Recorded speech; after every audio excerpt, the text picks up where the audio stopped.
Трајче Здравков, правник во јавното претпријатие ИСАР, е можното решение за директор на ова јавно претпријатие, најголемо во источниот регион, посочуваат валидни извори за телевизија Стар. Работиме денонокно и ги бараме најдобрите решенија за раководна структура на ИСАР. До сега предпријатието беше во несигурни раце и направени се огромни штети во секоја смисла. Конечно решение денес нема, но тоа веројатно ќе се случи во наредните неколку дена. Нагласува нашиот соговорник, не спомнувајќи конкретно име.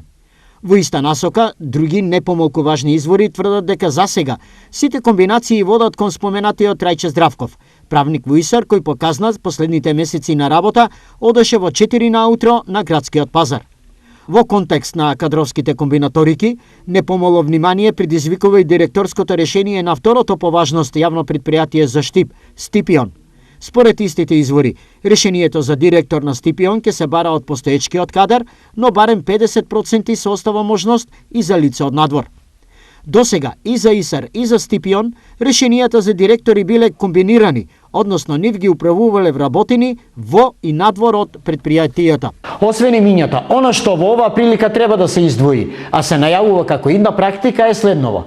Идниот директор на ИСАР нема повеќе да располага со службено возило. Предпријатието ќе му плати автобуска карта доколку живее подалеку од 2 километри, а на работа може да доаѓа со велосипед или пешки. Освен ова, се најавува укинување на сите други привилегии, а поставените директори за почеток ќе бидат вршители на должност.